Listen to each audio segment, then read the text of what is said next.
Hello. In this video I'm going to talk about Alan Moore and Kevin O'Neill's The League of Extraordinary Gentlemen, Volume 1. Frank is participating in this video, by the way. Frank, get your butt out of the way of me. I'm the star of this video, not you, little kitty cat. So, here we go. So, The League of Extraordinary Gentlemen. Most people probably actually know League from the Stephen Norrington film version. I should probably say most people think that they know League of Extraordinary Gentlemen from the Stephen Norrington film version. The graphic novel, apart from many of the characters having the same names, has almost nothing in common with the film version. So the graphic novel is, and I'll preface this by saying I really enjoy the film version, even though it's not a particularly good movie as such. But the graphic novel is a lot more interesting and a lot more dynamic in a number of ways. One of those ways being its depiction of the roles of characters within the League, particularly gender roles, because in the graphic novel version, we start with Wilhelmina Murray, who in the film gets translated into Wilhelmina Harker, Murray being the maiden name, Harker being the married name. But Mina Murray in the graphic novel is the leader of the League. Like, she goes out at the request of Campion Bond, who works for the British Secret Service. She goes out and she recruits everybody, including Alan Quatermain. Now, in the film version, Alan Quatermain is essentially the leader of the League, whereas Wilhelmina Harker is more or less a sort of bit part, really. She is a chemist who never really uses her chemistry skills for anything, but more importantly, she's a vampire who kills a bunch of people, and ultimately she fights Dorian Gray to the death. Dorian Gray, incidentally, not in the graphic novel.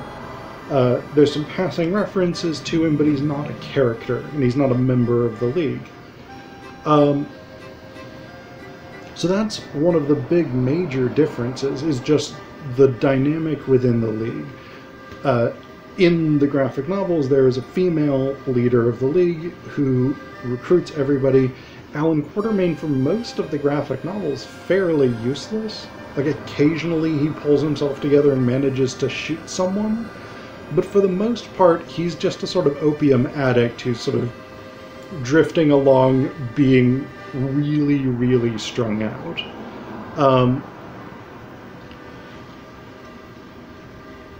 Nemo, remarkably similar, but that's largely just because he's a sort of brooding, stoic commander of a high-tech submarine. And there's not necessarily that much more to Nemo, at least in the first volume. In later volumes, Nemo does get developed, particularly his anti-colonial attitude, which plays a major role toward the end of the second volume.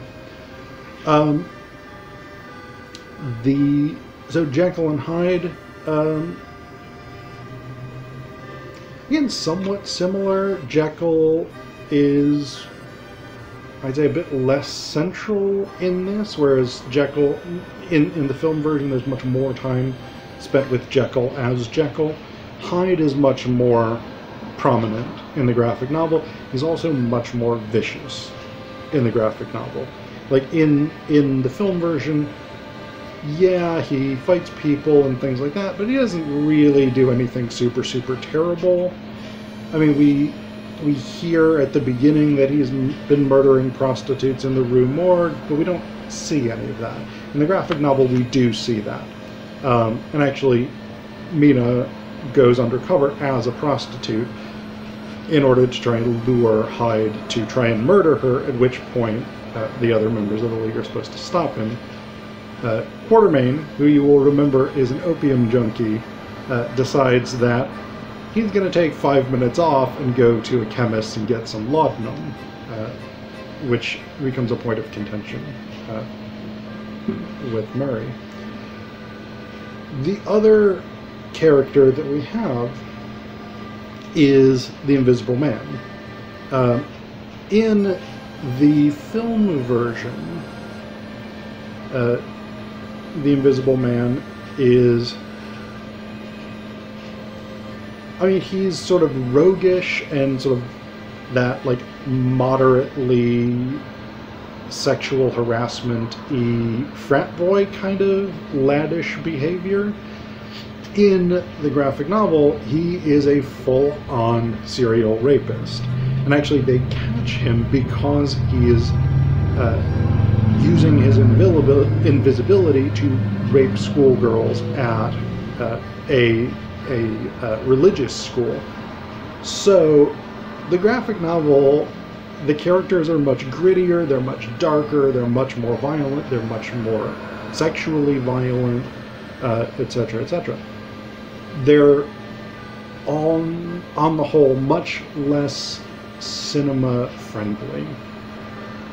The other component, the other thing in terms of characters worth noting is that the graphic novel does not have Tom Sawyer, who's a central character, some would say the central character of the film version. The reason that Tom Sawyer is in the film version and not in, even though he's not in the graphic novel, is actually that the studio insisted that a young white American male be put into the story as a central figure because their audience, intended audience, was young white American men. And so they figured without somebody that that audience could directly identify with, the film would not do as well. So Tom Sawyer's presence in the film purely due to film studio demographic anxieties. But the other big thing that's a really interesting change, and this is another cinema-friendly, mainstream US cinema-friendly shift, is that in the graphic novel there are two main antagonists, two main villains. One is Moriarty, who does make it into the film version, but the other is the Devil Doctor. And this is a very sort of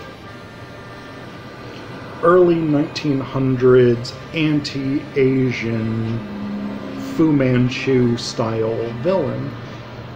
The Devil Doctor and Moriarty is pulling the strings of behind setting up the League, etc., etc. But the Devil Doctor and Moriarty are not trying to take over the world the way that Moriarty is in the film version. They are in competition over who's going to control crime in London's East End. And they're each building armies of underworld soldiers, they're each building high-tech weaponry, etc., etc. Moriarty puts together the League not to, for some inexplicable reason, as he does in the film, try to stop his plot, but he puts together the League to try and foil the Devil Doctor so that Moriarty can use his own forces to take over crime in London. That being the case, there's actually a major change between... So, in the film version, the final battle takes place at Moriarty's remote factory in the wilderness, the snowbound wilderness of Outer Mongolia. For some reason, Moriarty has a giant factory there. In the film, or in the graphic novel version, it takes place in the skies over London's East End. Moriarty has a giant sort of flying airship that he's going to use to bombard the East End into submission. The Devil Doctor has a bunch of dudes with hang gliders, basically, and bombs attached to them. So this is the sort of final conflict, is those two forces fighting each other in the skies over London, while the League attempt to get this. So Moriarty's developed this substance called cavorite, which is sort of anti-gravity chemical, which is what allows his warship, or his airship, to float. The League is attempting to get that and prevent him from using it to sort of win this battle for criminal supremacy. And so that's ultimately sort of what happens with the League, is that's the central conflict, is basically a sort of gangland struggle, as opposed to a much more grandiose international plot of trying to foil Moriarty taking over the world in locations like Venice and Outer Mongolia. Apart from going to get Quatermain at the very beginning out of an Egyptian opium den, and going to get Jekyll-and-Hyde from Paris, the League in the graphic novel doesn't really leave England. It's a much more Anglo-centric version of the story. But in its sort of grittiness, in its pervasive sexual violence, pervasive racism, 19th century style racism, etc., etc., it is a much more dynamic and interesting version of the story than we get in Stephen Norrington's film version.